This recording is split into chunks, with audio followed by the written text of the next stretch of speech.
What is up, sports fans? We are back for another episode of The Fan and I'm your host, as always, Steve Rychel.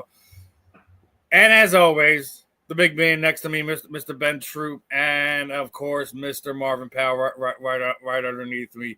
Got a lot to digest this week.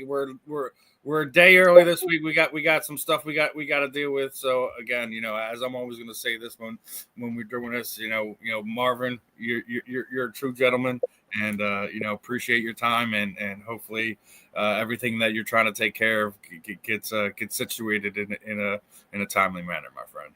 Appreciate you, man. Let's make sure she rings that bell, my friend. No doubt. So, but again, a lot of stuff to digest this week. We got a lot to go over. Obviously, the headline is right now.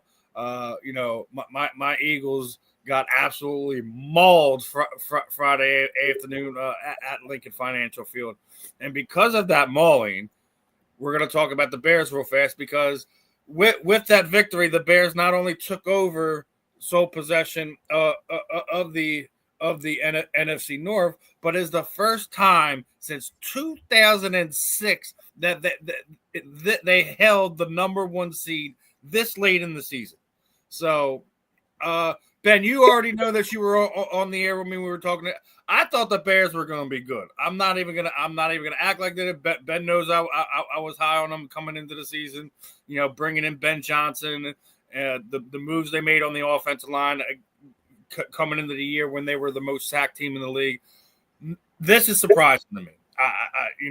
Obviously for multiple reasons. I just watched them thoroughly whoop my Eagles. They dominated them in every facet of the game. And the concerning part is that offensive line beat up the Eagles defensive tackles who are supposed to be, two of the top 10 tackles in the NFL at this point in time. Jalen Carter has been a ghost. He's been Casper. We haven't seen him. I kind of feel like he's still dealing with injuries because you just watch him after some of these plays, how he's moving around, his body language and stuff like that. I still don't think that's an excuse to sit there and watch the Chicago Bears thoroughly thump you in the trenches, giving up 255 yards rushing against the Chicago Bears rushing attack. And that's not taking anything away from DeAndre Swift and company. DeAndre Swift is an amazing back. Loved him when he played here the 1 year here in Philly after leaving Detroit. I felt he's been undervalued. I think a game like that kind of puts a stamp on it for him. I know he got a lot of tickets to Friday's game, but I mean, there was a couple times where I seen him turn Sidney Brown around like a top man. He bowled right through him, juked him out of his ankles. It was an ugly defensive performance for the Eagles. And to boot, obviously we've been talking about it on and off the last few weeks is that Eagles offense still hasn't found their stride. And for us Eagles fans, it's rough seeing it because it's showing us shades of 2023 when we started off the season 10-1 and then just took an absolute nosedive, losing 7 out of the last 8 games it was, including the playoffs and a first round exit. And I know a lot of people are blaming Kevin Patullo, and to the fans that are throwing rocks at his house right now, stop it. We're better than that. If you're going to throw anything, throw eggs. Don't throw rocks. You don't know who's in that house. Stop that. But Kevin Patullo has kind of been the scapegoat of all this. I think it's a multitude of things. I've already said it. I think the offensive line is playing hurt. They're not playing up to the level they were last year. It's hard to repeat what you did the season before. Saquon Barkley, obviously, he hasn't been finding the holes like he has. He hasn't been hitting the holes like he has, but he's also been getting hit 2-3 yards in the backfield where last year he wasn't getting hit till he was at least 2-3 yards past the line of scrimmage. So obviously you're going to have a different performance. I thought as a whole that was probably the worst game of Jalen Hurts this season. He was indecisive. He was overthrowing things. He was making the wrong reads. They weren't on the same page. And that was also, in my opinion, what I think it was just terrible route designs. You're having guys running each other, running on top of each other. It's not a proper scheme to get guys open. If you're running 3 deep with a 5 set, you have to run guys underneath to kind of get the safeties and other guys to move. You're not seeing that from them. So I think it's a multitude of things. I think it's on Nick Sirianni and Kevin Patullo, but it's also on the players. It's not just a coaching thing. It's not just a scheme thing. There's multiple things going on. And I think, we were talking on yesterday's show with Justin pulling up what Nick Foles was saying. And I think Nick Foles is dead on. They all need to get in a room and figure it out right now. You guys are professionals. You guys are adults. You get all the position players, your quarterbacks, all that in the same room with your coaches, and you figure it out now. Because if not, you are absolutely going to run back into what happened in 2023. So, Eddie's right. They look worn down. The Eagles' defensive line, so it's a rough one. Good morning, Eddie. I'm going to start off with Marvin on this one because obviously I know you wanted to talk about this. What are your thoughts, man? Like, am I off base here? Am I too close to the situation? Or do you think my breakdown of what happened at least Friday is probably as spot on as you can get? What are you feeling? Yeah, well, Steve, you definitely love your team. There's no doubt about that. No one questions that. But I think you started off your segment correct, that when you said the Bears were going to be good this year. This last game has a lot to do with the Bears. You know what I'm saying? And when they first drafted Caleb Williams, his rookie season, I felt like they had, offensively, they had everything but an O-line. You know what I mean? He was getting crushed. And as you said, they brought some guys in. They got skill guys. Starters. Starters. You know what I'm saying? Roma Dunze, DJ Moore, Loveland, and the other tight end, Swift, and the other rookie running back. I mean, these guys are nice, man. They playing ball. And Caleb, as they say, is a generational talent. And what the Bears needed was leadership. And they got Ben Johnson from Detroit. You know what I mean? And what you're seeing is this thing is happening fast. You know what I mean? It's not just, for them to be number 1 seed right now in the NFC tells you, they're not just good enough to beat the Eagles. They're beating other teams. You know what I'm saying? Like we're late in the season now. We're at the point in the season where, we kind of know who you are. You know what I'm saying? You got some games, you got a couple of games to go, but we know who you are at this point. So, or you're finding out right now who you are. Yeah. NFL season is long. You see a lot of teams start out hot. Teams 5-1, 7-2, 8, whatever it may be, and you're thinking, oh, they about to ride out for 17 weeks. Man, it's a long season. Yep. Guys get hurt. People's feelings get hurt. You get drama. And no, seriously, this is what we're talking about. This is real. Absolutely. You know what I mean? You got immature young players saying crazy things in the media, and you seeing this thing just slowly just fade away. You know what I'm saying? The Bears had 2 dudes run for $120 on y'all, which is crazy. You don't in the NFL, you don't see 2 guys running for 100 yards, in one game on the same team and it's out the same backfield. That's uncommon. It's happened, but that's not common. You know what I mean? So, and to do that against the Eagles, who, the Eagles pride themselves, at least, in the last couple of years, especially last year, they pride themselves on who they are in the middle, on the offensive line and the defensive line. They pride themselves on that. You know what I'm saying? And these running backs ran through y'all, man, like Swiss cheese. Look, in the NFL, you got to earn it every week, man. You know what I'm saying? You got to earn it every week. The Eagles have dealt with injuries. Offensively, Quan is not having the year he had last year. I think Eagle fans, people who watch them closely, will attribute that to the offensive line as you did.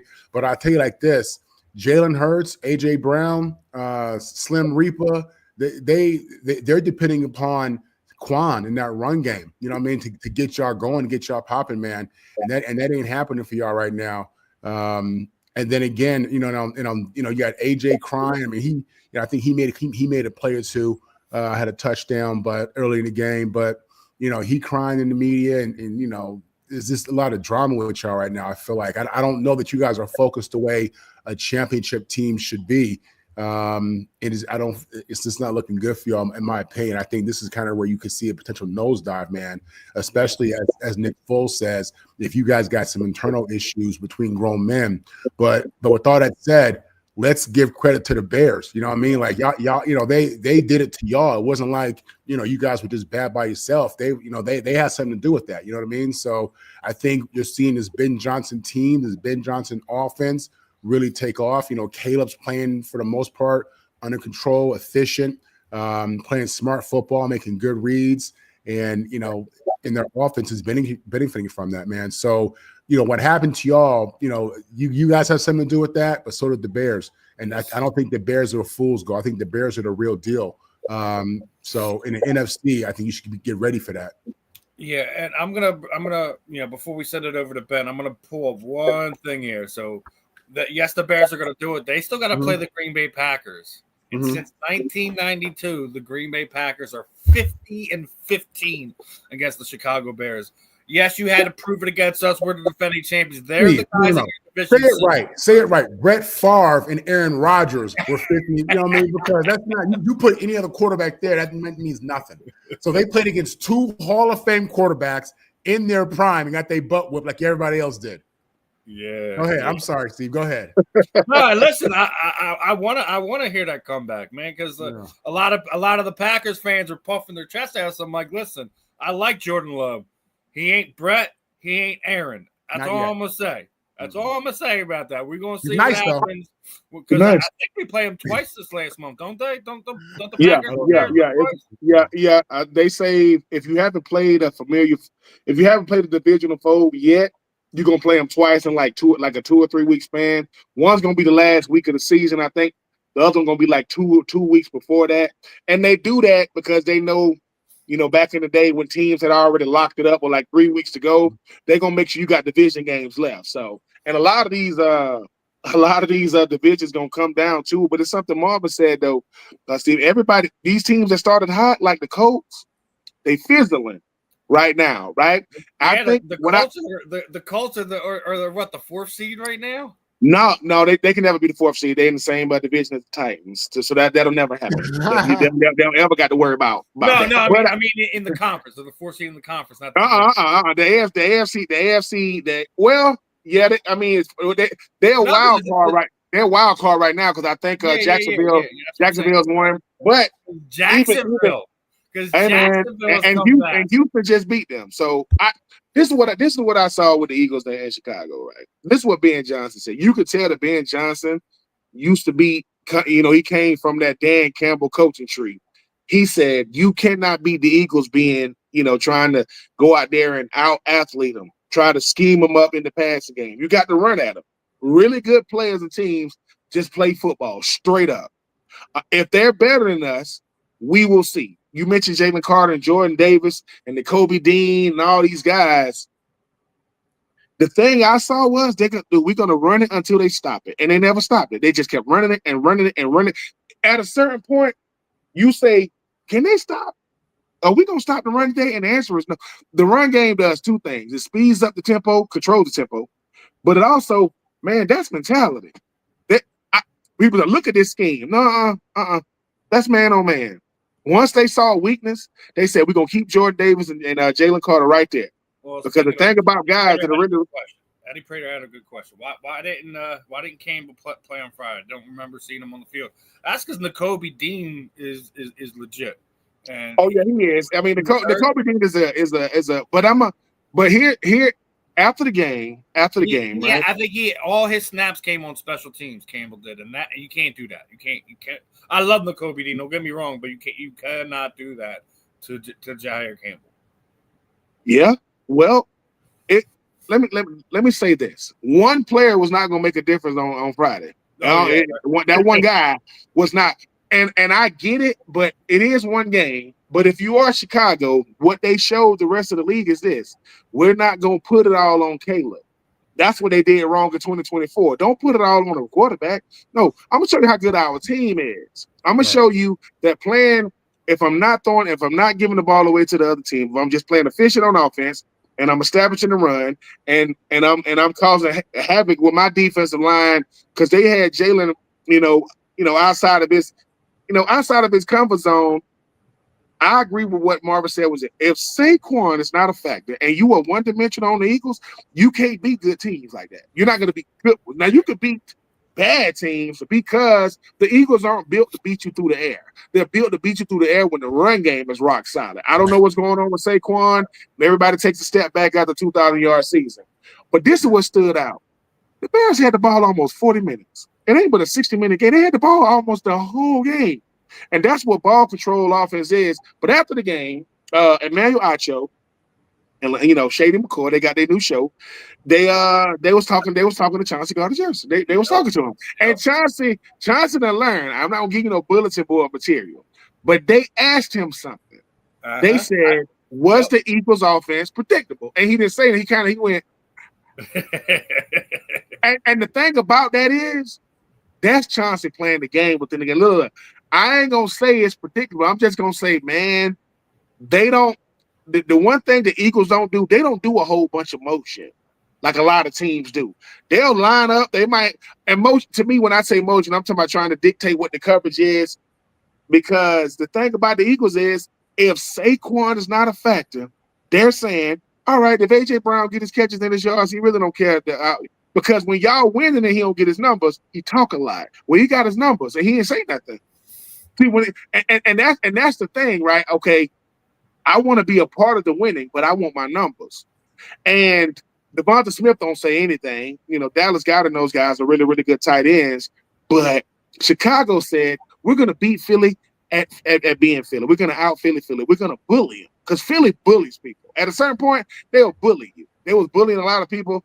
And if you are now, Nick Foles, obviously, would Nick Foles have come out and said something if he wasn't Super Bowl MVP? No, he know that when he say something, people going to listen. He got the statue outside of Lincoln Financial. We get that part.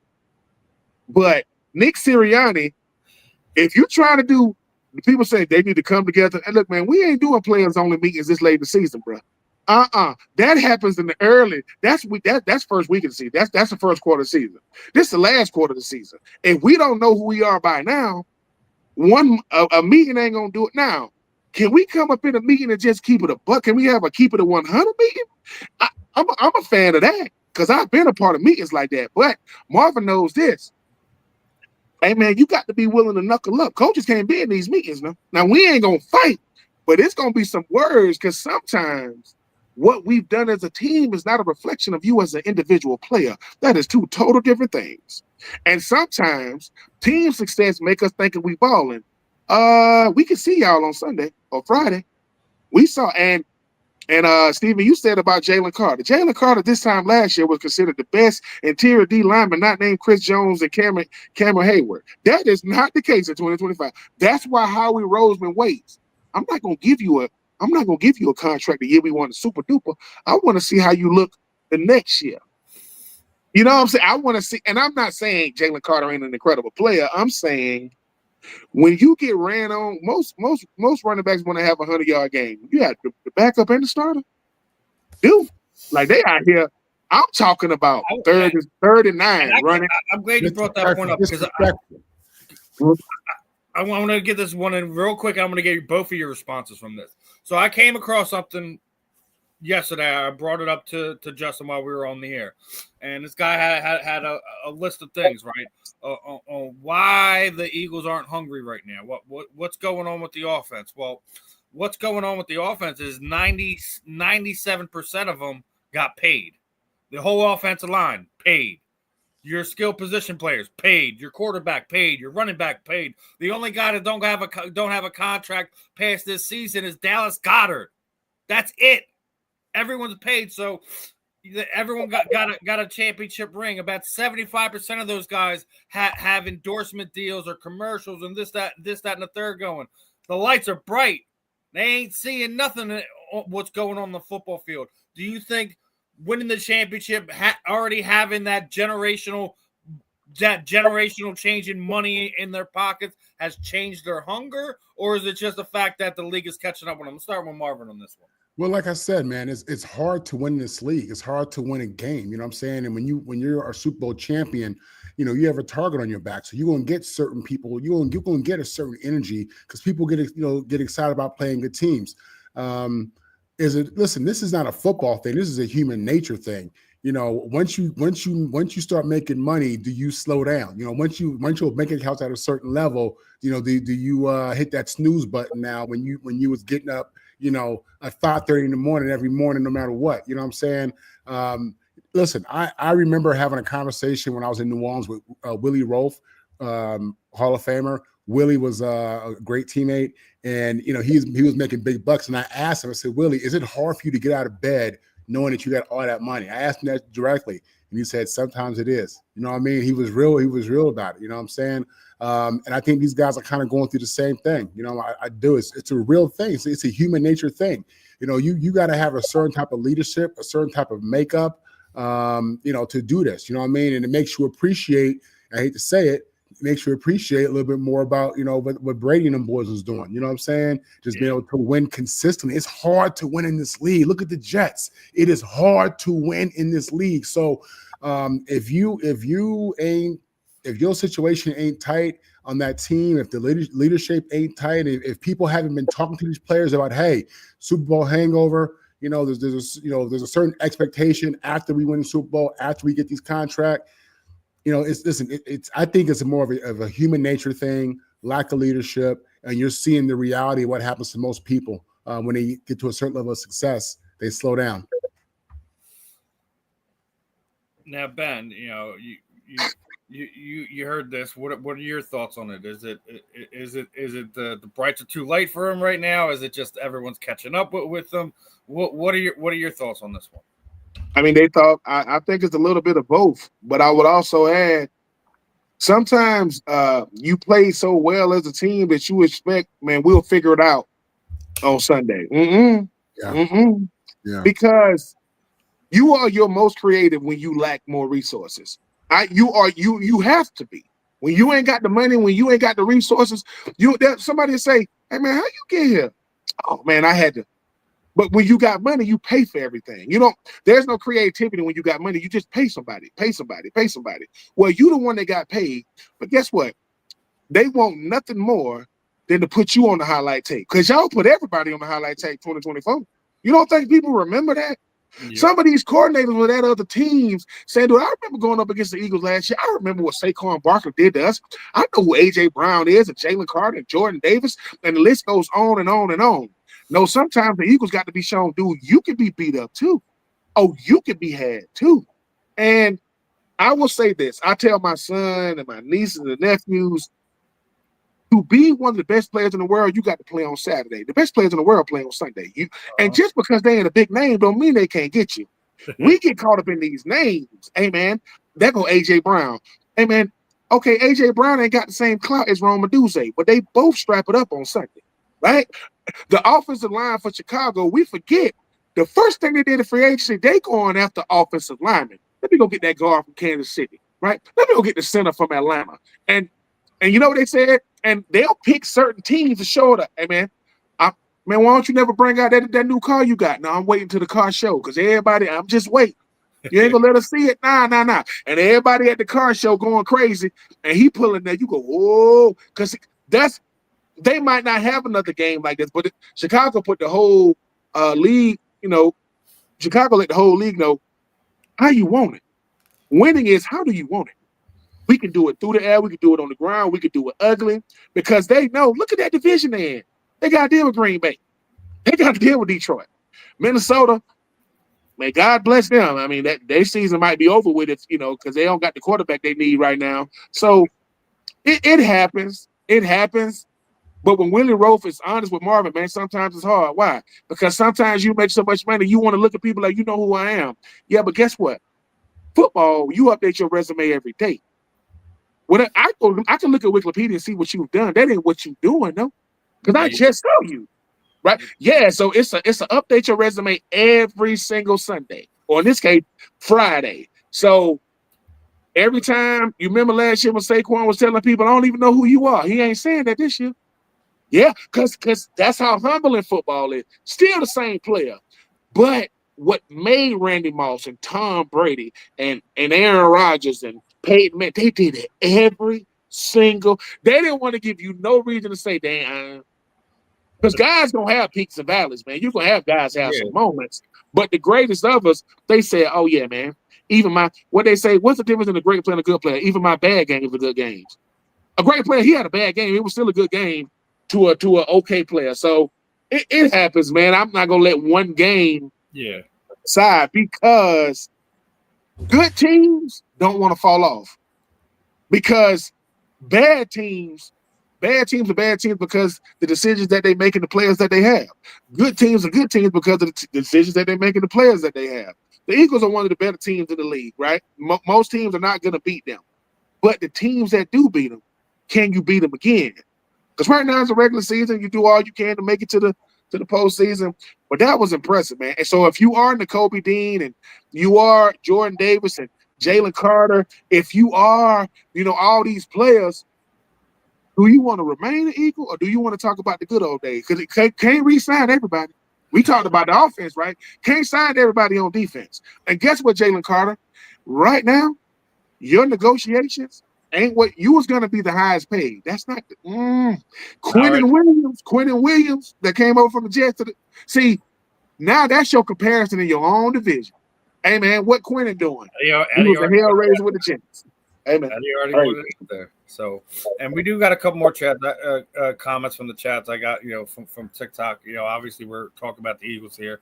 Got an Eagles fan in here. Like, I don't understand why 8-4 record got everyone pulling their hair out. The Eagles will still beat the best. Obviously we got to get it right. Don't get me wrong, but the team considered threats to us, they beat, and we have beaten them. And let's also remember the Eagles had the toughest schedule in the league. Not a single back-to-back home game at all this season. So I'm not trying to make excuses. That's not what I do. And, yes, you are. Yes, you are. Yes, come on, man. You know me better than that. Come on, man. I take my L's just like I take my wins. All right. Now, obviously, Eddie brought up even Becton got paid by the Chargers and he struggled. But they've been keeping him out for injury reasons, and it looks really like they're trying to get rid of him. I don't get what's going on with the Becton situation in San Diego. I don't know what because you always have to remember, right? You talking about the top 10 pick, right? That came over to the Eagles from the Jets, right? Top 10 picks don't get top 10 picks. They play through their whole rookie contract. He didn't. He got traded. He didn't get traded because the Jets didn't want to pay him. Howie Roseman did him a favor. All right, take him. He was bad. Take him. He was bad. I mean, and all I'm saying is, when the last time a number one overall pick and quarterback got traded before his contract was rookie deal? Those aren't good quarterbacks. Yeah. Usually, I could be wrong. He was at Louisville, man. He was doing it. He was moving people like you had never seen. He looked like Mandarich. That's who he looked like at Michigan State. He looked like Tony Mandarich a little bit in college. And he got to the Jets. Steve, I would have rather had you. You know what I'm saying? Like, for real, that's what it was at. Look, it's not. Yeah. People say. I remember. Becton was on the offensive line that he couldn't mess it up. You got that type of guys on the east side, and I'm not saying he don't got the talent to do it, but it's like you was a top pick, yeah. Like, remember, like Josh Rosen out of UCLA. Oh man, they're going those playbooks. It's gonna be boring to him, and he gonna have to. That boy was on 10 teams in 5 years because the league is where the best players in the world play. Whether they make Pro Bowls, All Pros, or not, a no-name player will do you on Sunday. Mm-hmm. So when people say, "Hey man, I ain't know that player could do that," they saying DeAndre Swift and a rookie running back, both of them went over a buck.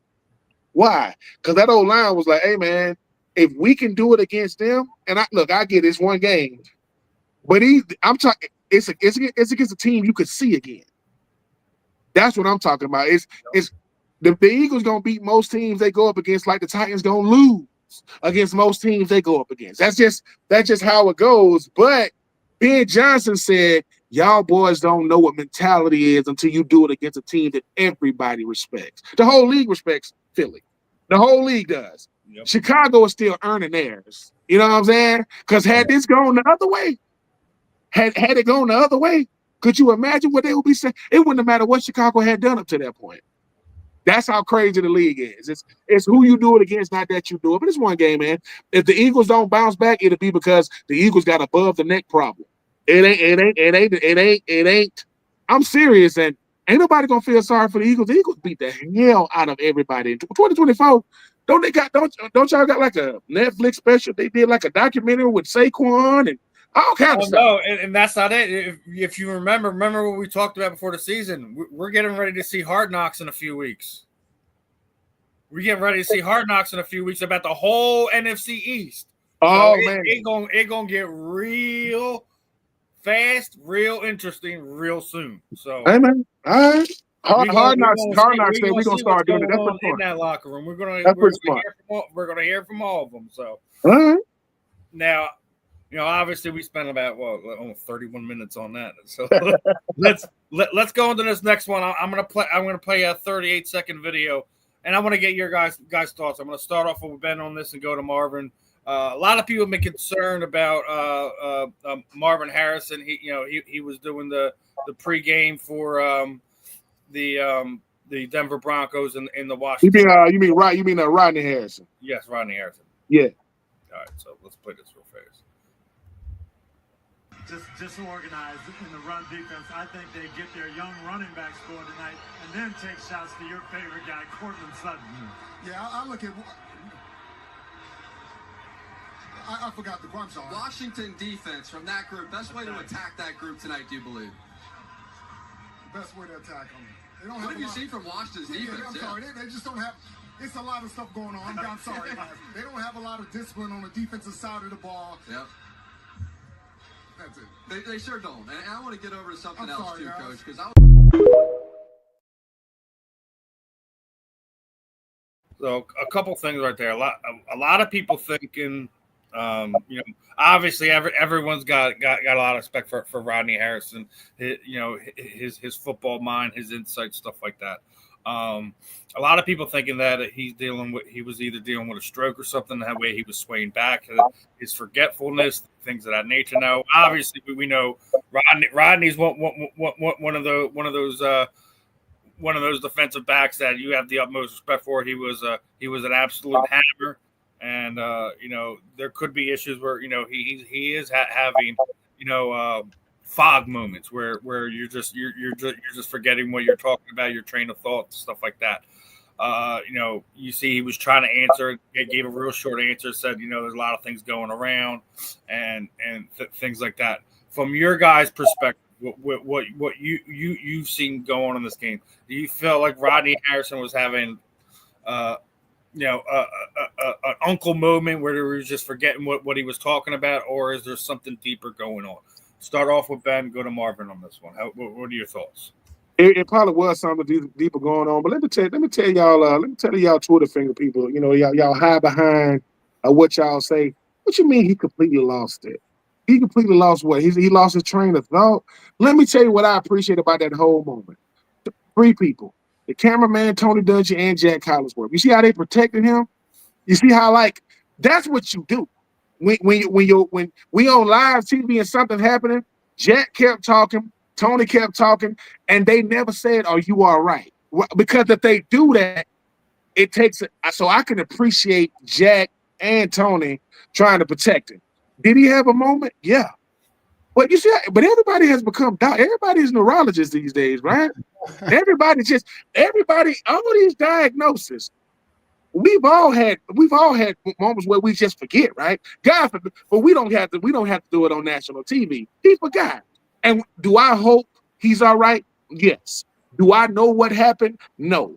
Was it hard to watch? Absolutely. I ain't gonna disrespect this man.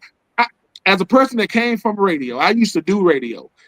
Kevin Thomas, BJ Bennett, guys I was on the radio with. Did I have moments like that? Absolutely. You know what they did? They protected me. They just kept talking. Because sometimes, Marvin, sometimes I'm going to forget. Sometimes he had a snap your finger moment, but he's on TV. We can see it live. So I hope that Rodney is all right. I hope that Rodney is going to see a neurologist if it is that. But he completely lost it. Let me tell y'all something. Somebody's in his ear talking to him. He's trying to get his thoughts together. But when he said that's it and they kept talking, man, so much respect for Jack, so much respect for Tony, because sometimes if you've never done it live, you don't know how to protect your people. But that's what you're supposed to do. Now, when they go to a commercial break, hey, man, you all right? You know what I'm saying? But everybody try to make everything funny now. That ain't funny. That man is having a moment, and we don't know what it is. Hopefully, he'll address it. But, yeah, it was hard to watch in real time. Listen, everybody ain't got CTE, people. A lot of us probably do. But CTE can only be diagnosed when you're dead and gone. So if you think you're watching in real time, and guess what? You can get CTE without playing football now. Oh, yeah, you can get it without getting hit in your head every other Sunday or Saturday or Friday or Thursday. But I hope that Rodney is all right. When I saw it, I was like, man. But I appreciate Tony and Jack. If Rodney ever wanted to know what Tony Dungy and Jack Collinsworth thought about him, just show him that, boy. We got you, man. They can't physically grab him, right? But the cameraman was trying to keep the camera off him, but you can't just. They were trying to do more close-up views, not the wide view. It was tough to watch, man. I don't like the jokes. I don't like when people be making jokes about people. That's somebody's daddy. That's somebody's husband. That's somebody's brother, uncle, son. And because you want to get a quick laugh. All right, well, the next time you have a brain fart, the next time your mind just, yeah, let's see if you can get it back. And I hope he's all right, man. I really do. Marvin.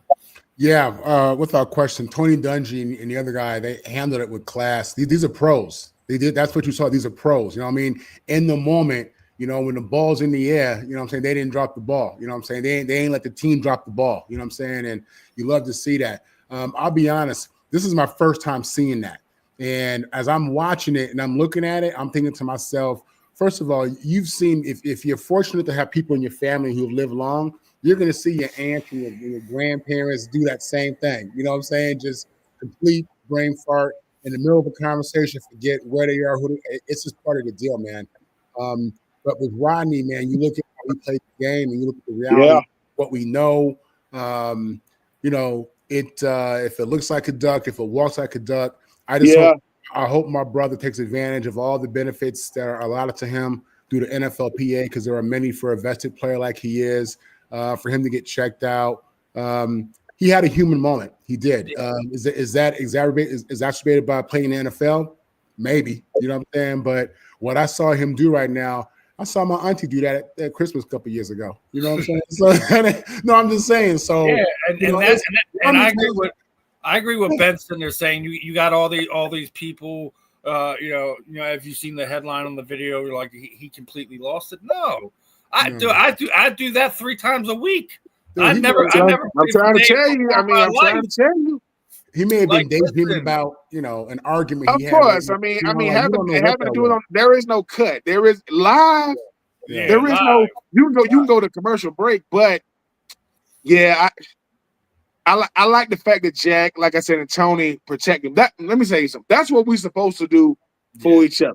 Yep. If I'm having a moment, I'm gonna need Marvin and I'm gonna need Steve and you guys. Man, you good? Because sometimes you telling the person you good. One, you good to have that moment. And 2, dude, you gonna be all right. Like, especially men, we need to be told, dude, you good. Because men, we can't show anything. We can't show no vulnerability. Can't show no weakness. God forbid. But then we tell our daughters they can though. But we can't. Of course we can. And for Rodney, if it was something he was trying to hide, and now the public knows, maybe that does push him to get more treatment about it. Because there is nothing wrong with getting older and understanding that, hey man, we just sped up the process. As I've been told by a neurologist, look, you just sped up the process, man. What y'all do for a living is not normal. She said, I said, well, how do you know? Because 100,000 people have come to see 22 on the field. That's how special what you do is. They'll look at it. Because football is not a contact sport, people. It's a collision sport. We collide, not them. That's them train wrecks. Every single what was it, Sunday night? The guy from did you see what happened to number 8's helmet for the Giants? That thing broke a helmet. How hard is to break a helmet? That thing was shattered all to hell. Mm-hmm. Hit it. They moved, man. Hey, that's grown man business out there, man. And it ain't personal. I'm just trying to. If my brother was on the other side, I'm trying to knock his whole block off, and I'm gonna pick him up off the ground and tell him I'm gonna do it again and do it again. That's what football is. If I don't feel it on Monday morning, I ain't do nothing on Sunday. I'm supposed to be like you know what I'm saying? So hey, but Rodney, man, we praying for you, man. You know, you already know what it is with the brotherhood. Looking forward to seeing you back out there this Sunday night. And NBC gonna probably tell him you're gonna have to address it, man. Cause we don't want people to think that we ain't looking out for you. So hopefully he'll address it. But Tony Dungy, Jack Collinsworth, class personified, man, the way they took care of him in that moment. Yeah. I think we've all hit this on the head. Loved what Tony and the rest of that crew did to protect Rodney. If he is having more of a medical moment, I'm with Marvin here. I hope some of the NFL PA reps reach out to him, ask him to, if he is having some situation, ask for some help, see what can be found out or not found out. Whatever the case may be, is that he's protected. He has a good support system around him. And, he knows that not everyone's there, pointing fingers, looking for sound bites. We want to make sure as a human being, as a man, that he's protected on all fronts.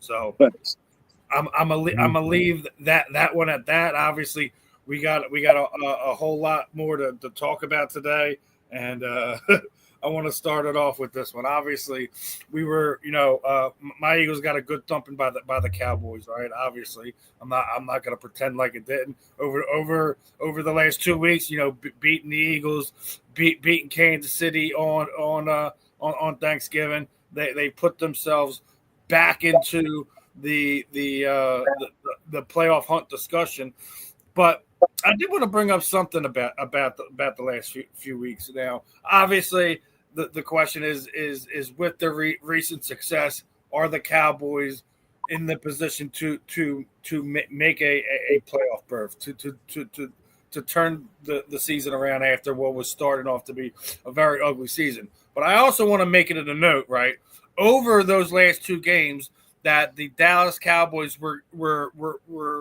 opponents were penalized 24 times in 2 games.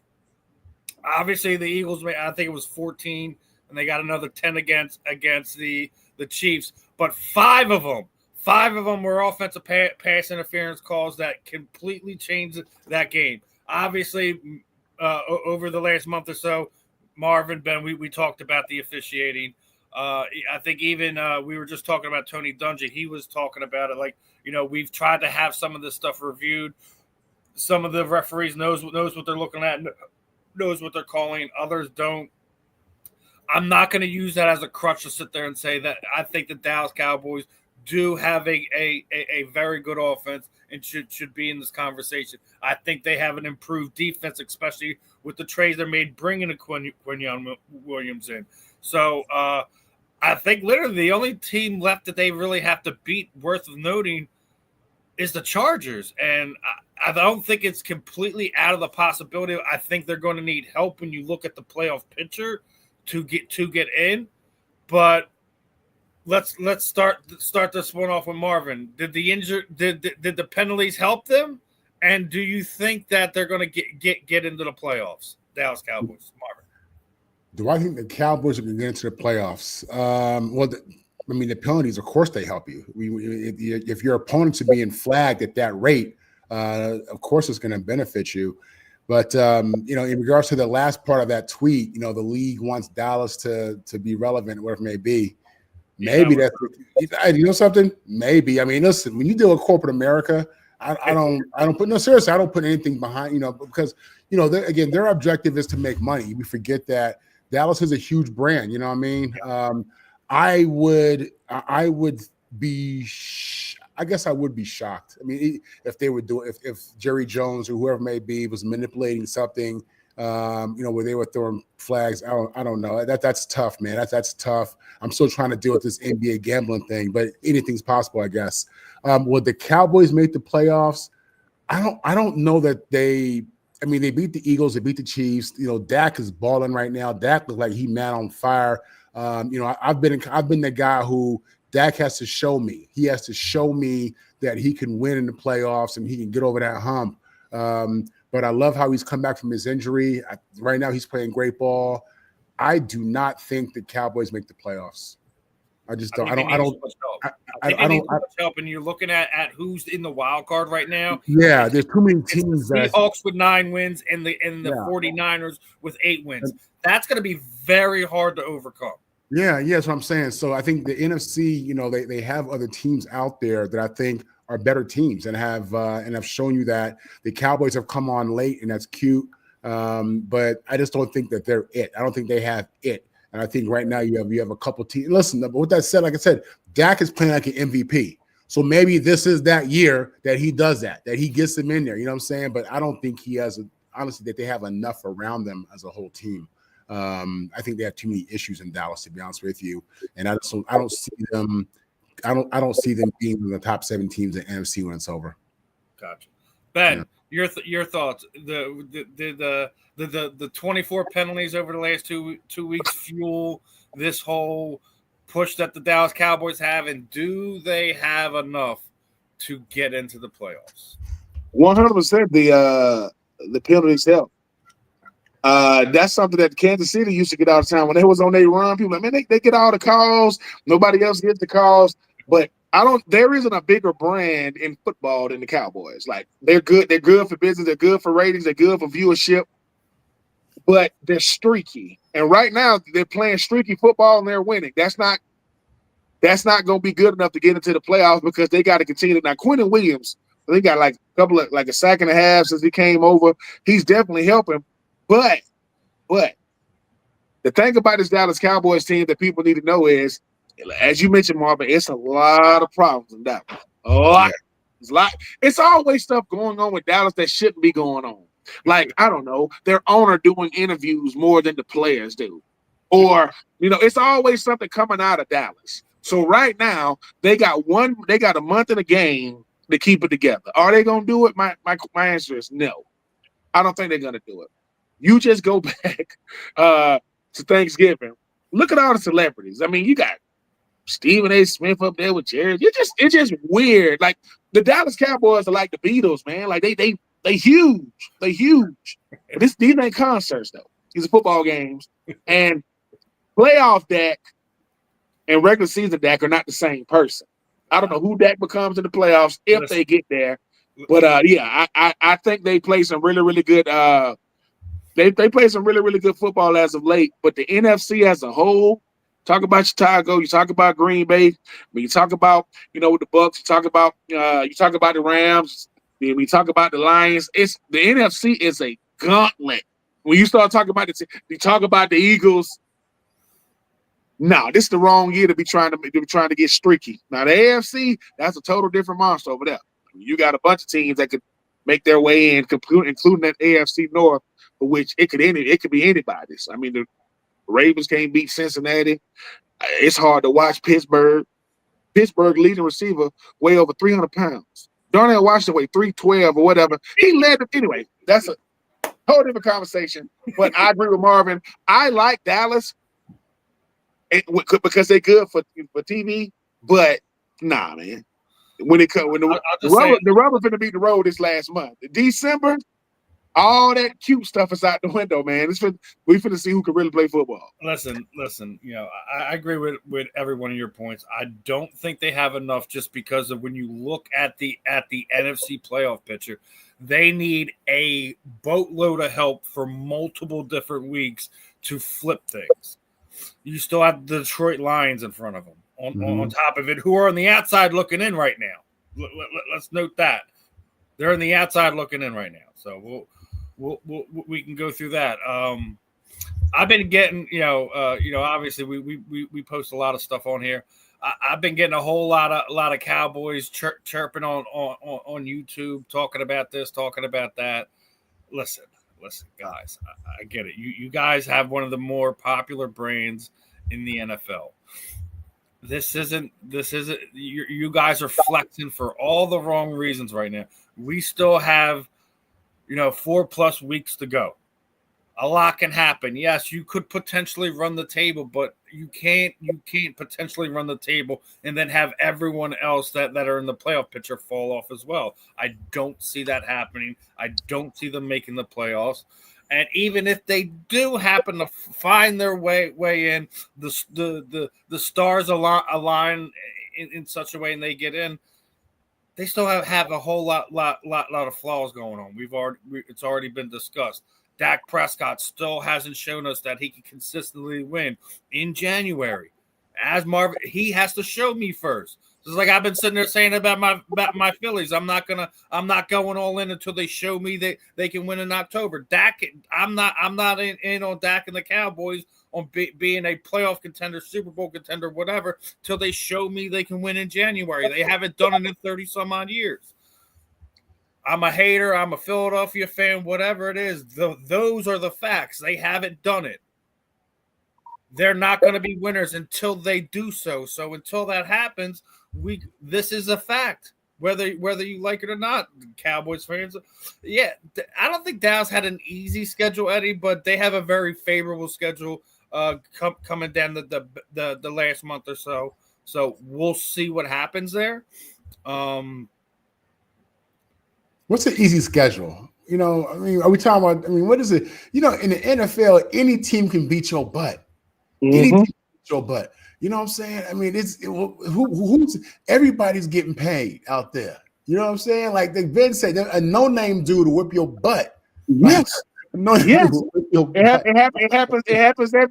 literally happens every Sunday. And when they compare, this is what they consider easy. Non-playoff teams can make your schedule easy. Really?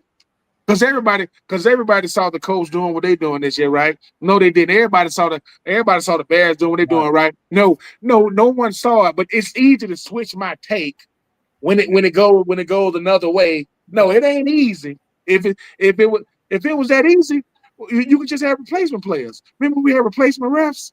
How did that go? Right. Yeah. Stop playing with these grown men. The guy that cut the no name off in traffic on the way to the game, that's the reason why he knocked somebody out on the field. Like, all right, I can't say nothing to you, but I'm about to knock this returner out. I'm just Jackson Dart. I bet you gonna run out of bounds next time. People talk about that was I bet crazy. He better crazy. Get out of bounds. That was crazy. Yeah, listen, I love the persona that Jackson Dart has already built for himself. But if that boy don't find a way to get to clear him his way, he gonna wind up sipping out of a straw before he's 40. He don't understand. These quarterbacks, they're not built like defensive players. They don't lift like defensive players. They don't eat like defensive players. You know what I'm saying? A defensive play is a killer.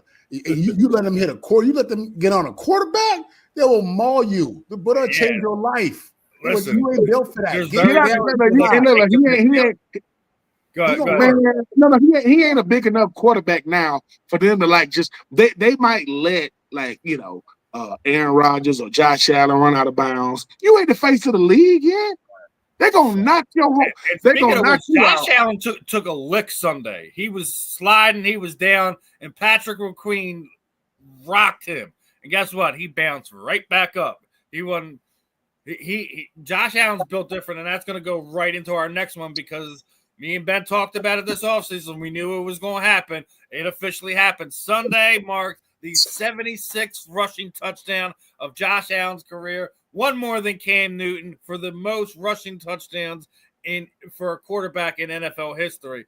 Now, the real question that I want to pose to you guys is obviously he's a league MVP.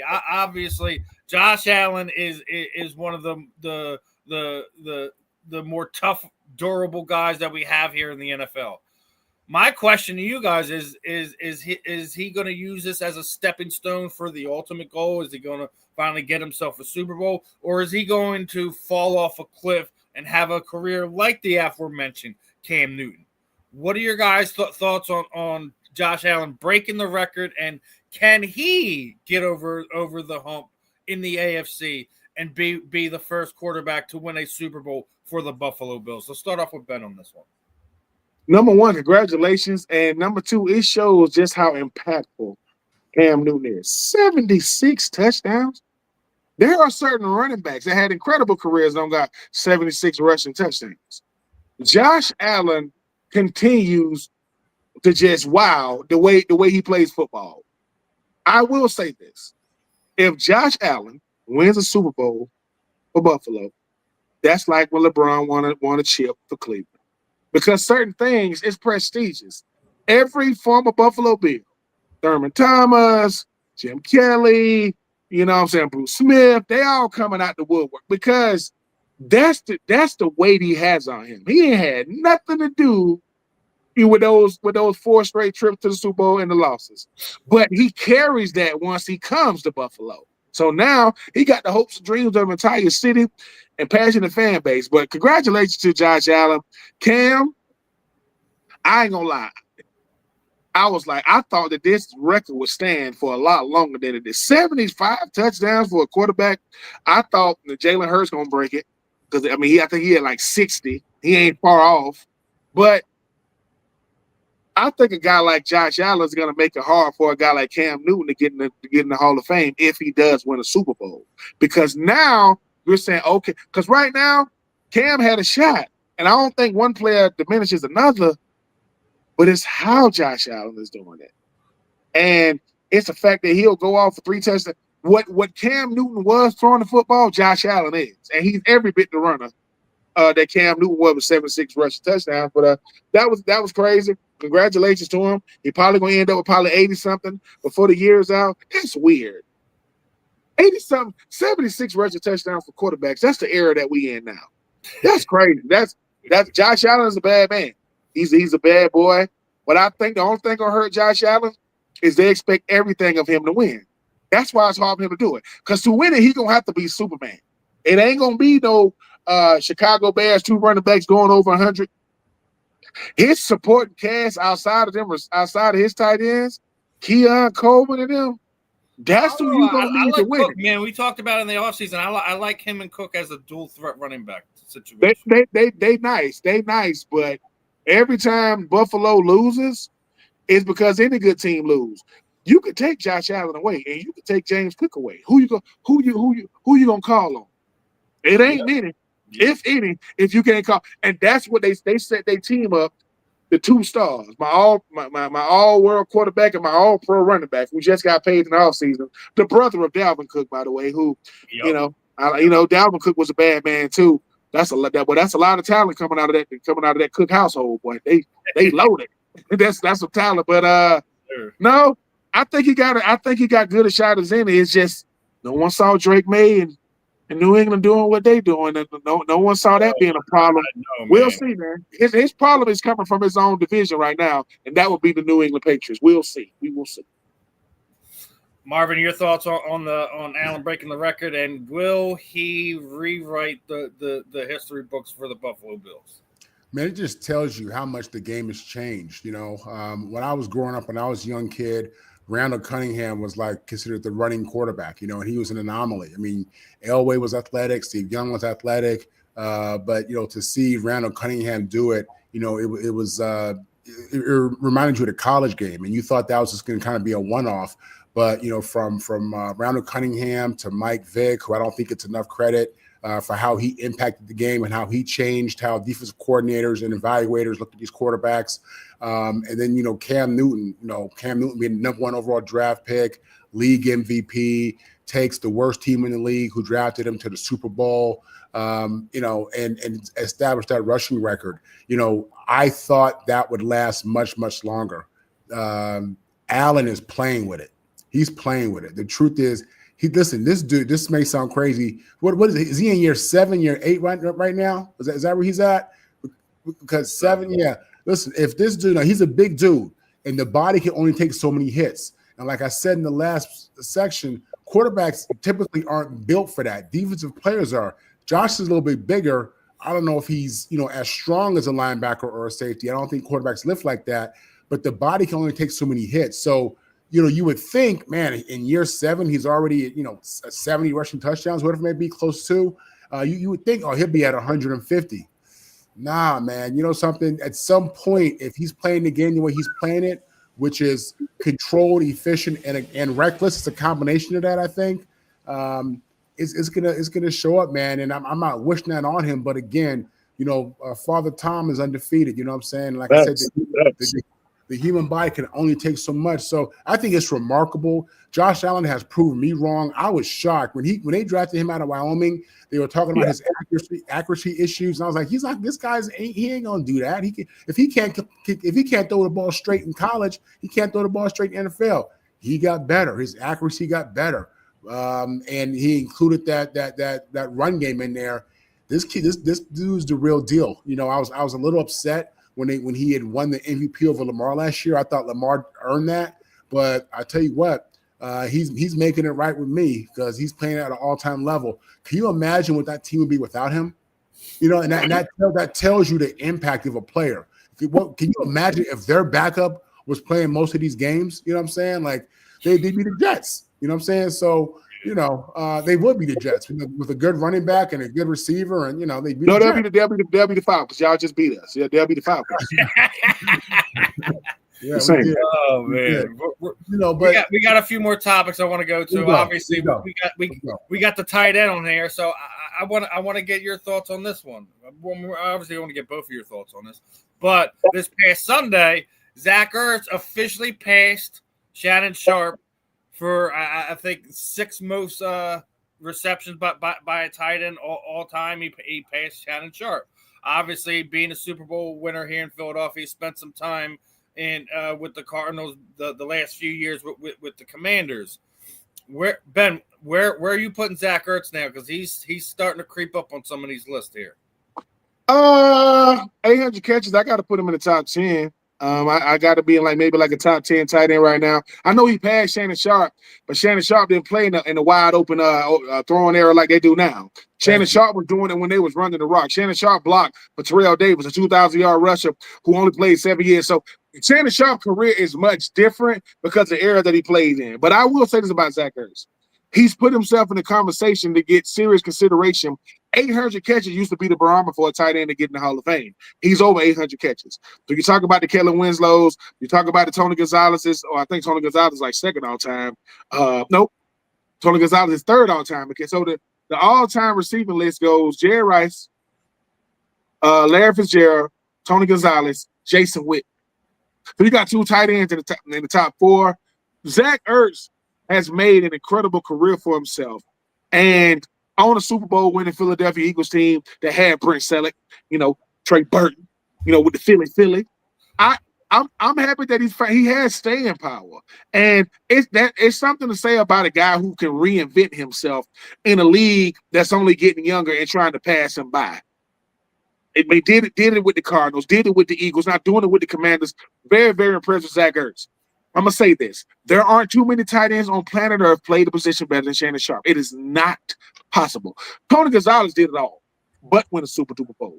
Gronk made the position, the it position. Travis Kelce might go down in history as the greatest. They all got to wait. They all got to wait to eat until Shannon Sharpe come in the room because there is none of those guys without Shannon.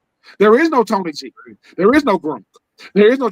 And when I say there isn't one, I mean celebrate. Because the next great one is Trey McBride. What he's doing in Arizona, when good players do it on bad teams, I respect it more because he's out there getting it done. So I'm very, very impressed with Zach Ertz, man. I think his wife is on the U.S. women's national team, if I'm not mistaken. So that baby, if they have kids, that baby is gonna be a freak athlete. It's genes for you right there. Male or female, it doesn't matter. But I'm super duper proud of Zach Ertz. I got different rounds of tight ends. To me, Zach Ertz was in that mode of Greg Olsen and pass catching guys. Man, they're gonna get out there and they gonna be nice in the pass. Don't forget about Ozzie Newsome. Ozzie Newsome. John. The John Mackey Award is named after this man for college. No, I'm happy for. I look at Zach Ertz in the same breath as what is his name? Jimmy Graham. They both just dominated in the passing game. But Zach Ertz is still around, man. Everybody I just named, Gronk retired. And Zach Ertz, I think, older than him, right? Yep. This might be Travis Kelce last year. The pass-catching tight end used to be an anomaly. It was just you might have one or two. Now, man, they getting these guys straight out of college. Look at Brock Bowers. Look at Trey McBride. I mean, I thought that Kyle Pitts would be the next great one, man. I just don't get it. What isn't going on with the Falcons? But Zach Ertz, I mean, over 800 catches. Congratulations on an incredible year, sir. You get the Super Bowl champion. Did it with Philly. Played with and he was productive with different teams. Most guys is because of the team they own, the scheme they in. Nope. Philly did it. And shared time. Went over there with Kyler Murray in Arizona. Did it over there. Now he over here with Jaden Daniels and Marcus Mariota still catching touchdown passes. Shout out to that man, Zach Ertz, man. Still getting it done. Marvin, your thoughts on Zach? Yeah, listen, definitely got to give him credit and applaud him just for the number 800 catches and just putting himself on a list. It speaks to his professionalism. I mean, earlier we were talking about when these guys get money, when these guys, have success, they fall off, right? He's producing, man. He's doing it. He's been doing it for a long time. So I definitely show respect for that. But I grew up in a day looking at a different tight end. My understanding is a little bit different. I have a hard time calling somebody better than the last guy because he has more catches and more touchdowns. Yes. I don't get that. I think Mark Bavaro was a hell of a tight end. You know what I'm saying? Like, again, we talking about John Mackey and Ozzie Newsome, Iron Mike Ditka. You know what I'm saying? Like these dudes was real tight. That's tight end how I understand it. I'm with you that one, Marvin. I think like everyone's in love with the catches, with the touchdowns, but the stats are nice. But can you block? Yeah, that's what I'm saying. Like that's at the end of the day, that's what wins championships. You know what I mean? Listen, kudos to Zach. I think you a baller, man. I have nothing but love and respect for you, my man. In regards to all-time ranking and where does this put him and all that, like I said, we've changed our philosophy. The way we see the game is so much different now. What we think is sport is so much different now. Yes. So look, Shannon Sharp, to me, I thought he was, he's out of his world. Yeah, the longest receiving play in the playoffs belongs to Shannon Sharp. And this is how I look at better. In order for you to be better than me, you would have to do something I can't do. Yeah, you can have more catches and yards. If there's something you can do that I can't, and if the answer is no, you can't be better than me. Meaning, just because I didn't do it, did I have the opportunity to do it? Was I on a team that did it? Shannon Sharp played in the running era. They wasn't throwing the ball like they're doing now, and he still put up the numbers. And like people always say, could these players play in other areas? Like Gronk is a throwback. Gronk, he could run, he could block, and he did what he did. Well, Shannon Sharp was SWAC Player of the Year coming out of college. He was that good at Savannah State. So I respect what Zach Ertz is doing, but I would do this. Zach, I'm not gonna compare you to other tight ends because you are your own man.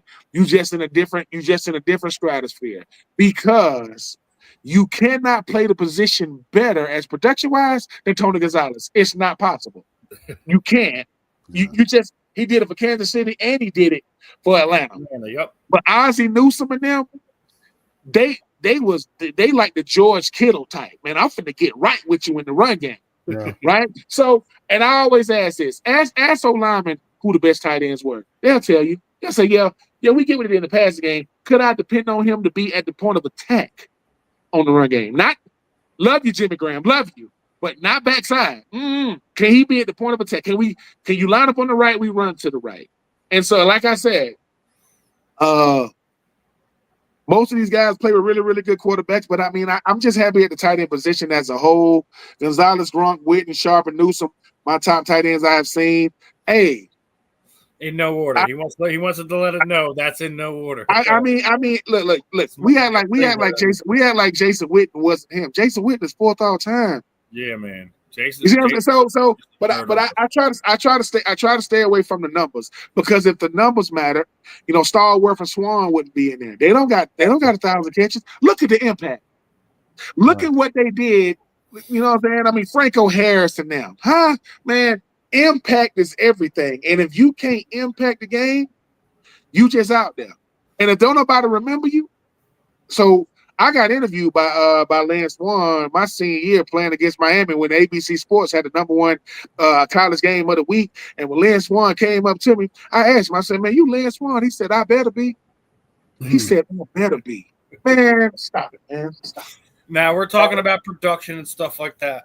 So I want to get your thoughts on this because another person started jumping up the list this season as Davante Adams is officially has the 7th most receiving touchdowns in NFL history. He's clipping at Fitz's heels right there. Obviously, he's 11 away from Marvin Harrison. He's 7th all time in receiving touchdowns. Now, obviously, everyday people don't really talk about Davante Adams as one of the best pass catchers of this generation. Now, I'm going to ask you guys this one, starting off with Marvin. Should Davante Adams be giving more credit, be getting more love nationally as he is currently 7th all-time in receiving touchdowns? Yeah, he played the bulk of his career with Aaron Rodgers and when Aaron was in his prime. And that's not a knock against Davante because you could say that, Aaron played with Davante, as well. Davante's a very talented player, I think coming out of Fresno State. Again, it's a numbers thing. Numbers are sexy, and I get that. And in the game that we play today, he's super productive. That's what you'd have to say. In this era of football, he's been super productive. And, it's hard for me. It is hard to compare players and eras just because of what we just mentioned. The game has changed so much. But, yeah, the guys that's nothing to sneeze at, man. The guy has, 117 touchdowns is significant. You know what I'm saying? Now, the thing about it is this. He's number 7, and you have to ask yourself, where is there a real drop-off in the overall player? Jerry's up there. Ain't nobody going to question that. Randy's right there with him. Ain't nobody going to question that. And then I think you got Chris Carter, CC. All he does is catch touchdown passes. Then you get around Larry Fitzgerald. You know what I'm saying? I'm missing somebody, but it goes. It's Jerry, Randy, T.O., Chris Carter. Okay. Then I think Marvin Harrison, something like that. And that's Marvin's 5 with that's kind of where I would draw like the elite, like the really elite dudes. Yes.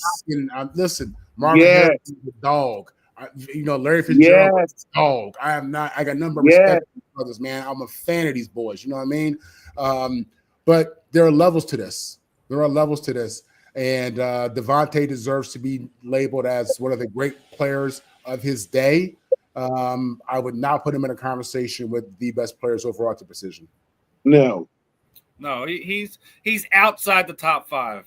Yes, say it that way. But he should be getting, I think, more like we talk about like guys that are dangerous and this stuff, and obviously Deshaun Jackson is the best deep threat that we probably all has ever seen, at least in the last 25 years or so. But Davante Adams, what he's done, his production, his longevity, things of that nature, I think he should be getting a little bit more respect nationally. Obviously, most of us geeks, we know exactly who Davante is, right? Mm-hmm. We give him his due where it is, but I don't think he's quite getting the love nationally. Ben, your thoughts? Yeah, listen, it's like what Bill Parcells said. He would say, he said, numbers show you a lot, don't show you everything. It shows you a lot, right? That dude is nice. But Marvin said it. Elite is different, man. Elite is rare. I saw Marvin Harrison. I saw him for 4 years, twice a year. You can't cover him. And it don't matter who. Darrell Reeves on the other side of him, Champ Bailey on the other side of him, right? It didn't matter. Production. You cannot play the wide receiver position better than how Chris Carter did it when he was in Minnesota. Touchdown machine. Then here come this dude named T.O. What in the world is this? He looked how he played. He looked and played the same. Then here come this freak known as freaking Randy Moss. Right? You see how when we start putting the names out there, you be like, yeah. And that's all we're saying. We're not saying Davante Adams ain't a one-of-one. He is. But ask him about those guys. Oh, yeah, man, those dudes were. You see what I'm saying? Damn, Larry Fitzgerald. And you can't touch Jerry Rice. You could take half of Jerry Rice stats away, and he still got 100 touchdowns. You could take 100 of them away. Jerry Rice, arguably the greatest football player ever. Like, you just what he's done. So Davante Adams is super duper consistent. He really, really is. And I think for him, hopefully he won't spend his life trying to make sure people respect what he did. Hey, man, you did your thing, man, and you did it. But when we go back to Green Bay, it's a bunch of them with Aaron Rodgers. I mean, you talk about Greg Jennings, you talking about Jordy Nelson, you talk about Randall Cobb. It's a bunch of them get to say they had an incredible career with because I want to say Aaron Rodgers went the 500 touchdown club. That's a lot of touchdowns to go around, and I'm not mad at him for that. But what he's doing right now is saying, look, at the stage of my career, I'm still getting it done. Now, most of his touchdowns right now, what's the most impressive thing about what he's doing right now, most of his touchdowns are 2 yards or less. Right there on the goal line, giving you the business. Like, I'm about to do you in these closed areas. But no, man, I put Davante Adams in the same realm as like a Mike Evans, like a Julio Jones. For their era, they were him. They were them, man. Those guys, they did Steve Smith Sr., those type of players, because I want people to not focus so much on the numbers and focus on the production. And because if someone say Davante Adams or Julio Jones, Julio don't even got 70 receiving touchdowns. Different caliber of player, right? So respect you. I think when it's all said and done, Davante Adams will end up probably top 4 in receiving touchdowns, right? But here's the thing. If you sitting there talking to Davante Adams in a room and Jerry Rice walked in, oh, shoot, that go Jerry. Both of y'all saying that. Oh, man, that's him. Then Randy Moss walk in. Oh, shoot. T.O. walk in, right? Marvin Harrison, for people who don't know, Marvin Harrison is not a big dude. Marvin Harrison was 170 pounds. He was not 185 pounds. And he was a problem. I'm gonna say this, I said I'm sorry. I'm gonna stop calling players a beast. You know why? Because that diminishes he was brilliant out there. Marvin Harrison had a store. It was called How You Want It. That's what, because he's serving them up. How you want it today? He's telling the DBs how you want it today. You want it slow? You want it quick? You want and all it touchdown. So every time you mention Peyton Manning, and he did with one squad. All these other guys, they went other places. Did it with one team, got out of there. And hasn't done, I ain't never heard him talk. I ain't never heard Marvin Harrison Sr. ever say a word. So shout out to Davante, though, man. Keep doing what you're doing. Yeah. I never saw him being that coming out of Fresno State. I didn't see him being that. I thought it would be nice, but he doing his Taco Bell commercials, man. So he getting some national love. You know what I'm saying? Shout out to him, man. Shout out to him. Yeah, shout out to Davante. I want to make sure we got him some love today. Because now we're about to get into the ugly side of things, right? Because there's been just some absolutely ridiculous nonsense going on, both in college and pro. I'm gonna play a video. I got a couple photos I'm gonna throw. First off, started this weekend down in Michigan. Basically headbutting the referee. What are you doing? What are you doing? Like, seriously, we're headbutting referees now? And then, obviously, yesterday, there was some nonsense between the Jaguars and the Titans. Where basically, the punter was telling one of the players that he was going to kill him. What? Now, that being said, I'm gonna play the video about the Browns players talking about the 49ers receiver Jennings, because apparently some stuff was going on there too. He got punched in the nuts the week before, and obviously he was taking liberties with the Browns players. Let's hear what they got to say down there in Cleveland. He's and I want that known. Like, I see why he got punched in the nuts, because he says some things that you should not say to another man ever. But I don't respect it, because you say that, then run behind your O-line. That's some real soft shit. And I want that known. I see exactly why they punched the nuts. I'm surprised nobody punched him in the jaw yet. I can't speak for how he was raised, but if you have nothing good to say. Don't say something to somebody. He had a lot to say that was demeaning and disparaging towards some of our players.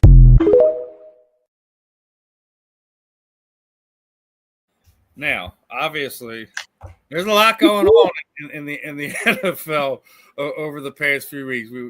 Obviously, Jennings got punched in the nuts the prior week, and from what is being said in Cleveland is that he was bringing family and wives and things were along those lines of being said, and that's why that they were upset about that. Which 100%. You got absolute reason why you getting punched in the jewels. What as the defensive tackle mentioned there, I'm surprised he ain't been punched in the jaw. I'm surprised if that's the way it's going, that somebody hasn't gone, hasn't gone full on loco and put him in his place. Now, even more so when you saying that stuff and then you go and ducking behind your offensive lineman, is he even more of a coward move? Because it's one thing to sit there and say things to get a rile at somebody, get them acting out of character, trying to get a penalty call, whatever. But it's another thing when you disrespect somebody like that and then you don't stand there like a man and back up, the pot you're trying to stir.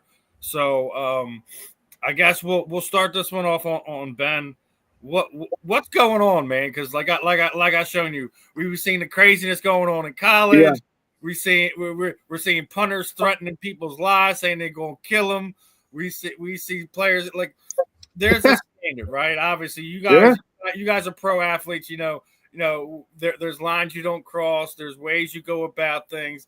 If it's personal, sometimes you get it, but sometimes there's guys that like to talk, and sometimes I think it's gonna be happening real soon. That somebody just. They're going to take their fine, their suspension, and lay the wood on this wide receiver.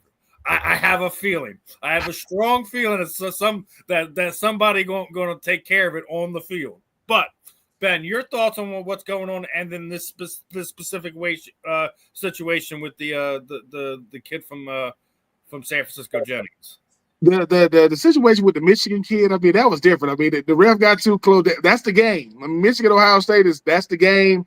That's all emotion. That kid was like, the fact that he didn't get thrown out, they gave him a 15-yard, that he didn't get thrown out. He came to the sideline. It was like, dude, you better calm down. Like, that was more adrenaline. He ain't really trying to headbutt him. The refs need to back up. Hey, bro, I can hear you talking. Give me some space, man. Treat it like COVID, man. Give me a couple of, because the refs get this. Now the refs think they get out. They think they own the field sometimes. Now they think they got to get all up in your face. Hey, man, just back up a little bit. All right, I hear you. That's more adrenaline. Nothing screams soft than you talking about a punter saying he gonna kill you. That's when you know your team. You are what? We say it all the time. The Titans. You know how. So you went to wait a minute, you went to the manager? You told the manager right? He said he was going to kill me. Who? The punter. The punter? The punter said he going to kill you? Listen, I've said a lot of stuff on the football field. Have I told somebody I'd kill him? I probably have. Do I mean it? No. But when you out there, you say all kind of stuff. You will say all kind of stuff. But listen, Jennings is a hoe, though. He really is. Let me tell you something. He ain't a hoe because of what he said. He a hoe because he ran. What you running for? You gonna run? Let me tell y'all something right now. There was a situation back in the day with Kevin Garnett, and they won. I mean, I'm trying to Carmelo Anthony. This is when Carmelo was with Lala, whatever, and Kevin Garnett said something about his wife, Honey Nut Cheerios or whatever. And Carmelo went to the opposing line. I'm gonna just wait on him. Let me tell y'all something. That's gonna be my family for life. I will throw caution to the wind. I will throw all of it to the wind. We don't do that. And yes, we football players. People say, "Is there a line?" Yes. How you know? When I punch you in your mouth, that's what you're gonna know. Juwan Jennings, let me tell you something, man. I don't know why you got hit punched in the nuts, but I can almost imagine now. Well, you got punched in the nuts for that stuff you did during the game. Oh, that's what you're doing physically. Then you got something to say. Look, let me tell you something. Jawan Jennings know who to say it to. He ain't crazy. He knows he's on the football field. Ain't nothing really gonna jump off for real. Nah. But he's developing a mentality. I mean, he's developing a persona for himself that ain't gonna be good. Because football players, we petty as hell, boy. What? And we put in the memory bank. But I don't even know who that player was talking. I don't even know who that is. He a hoe. Like I got something to say that ain't got nothing to do with the game. And now Myles Garrett, he can't say, Myles Garrett got a Gatorade jacket, he got endorsement. I gotta protect, my endorsement. He said he ain't got any good. He's a hoe. He gonna run behind his old lineman. Jawan, listen, don't throw the rock and hide your hand, homie. We football players, we got a PhD in trash talking. Let me say that. We say some stuff, but even we say stuff that's within the lines. Don't bring up my lady. Don't bring up my kids, man. Like, come on, bro. Don't do that. Because let me tell you something. People don't play about their money. People don't play about their lady. They show as hell don't play about their kids. Don't play by mine. Don't do that. Joey Porter Sr. This is before I got to the Titans. He got shot. This before I get with the Titans. I played with a dude named Derek Mason. Big time player out of Michigan State. Google him, you want to see some numbers. And D Mace was playing the Steelers, and Joey Porter Sr. talk a lot of trash. He talk a lot. And D Mace said, I told him, he said, you know what? That's why you got shot. And he said that Joey Porter, not only did he say he should have said that, he was crying. Like, dude, you shouldn't have said. Like, D Mace said, it made him feel bad. Like, dang, I shouldn't have. You know what I'm saying? He wasn't lying, but it's context. You can't just say whatever. Look, let me say this to y'all. Freedom of speech will get you knocked the hell out. I'm telling you, you can say whatever you want, but you don't get to decide the consequences. But Jawan Jennings, you might have to go get some X-rays, man. You might have a little hole in you. I'm just saying, I don't know. I'm just saying they might want to put it. You know what I'm saying? You know how they got the new X-rays, like a meme, they got the dog in there. You might have a little hole in you, man. And this is that big confirmed. To this day, I don't even know who that dude talking is. I don't know, but he's like, he a hoe. You see how when he said he a hoe, he looked right at he's a hoe. Like, I want him to see me saying this. Like, hey man, this is why you love football. When you ain't doing much during the game, it's gonna be all about the post game, interviews. But hey, Jawan, look, man, be careful out there, boy, because people got fine money.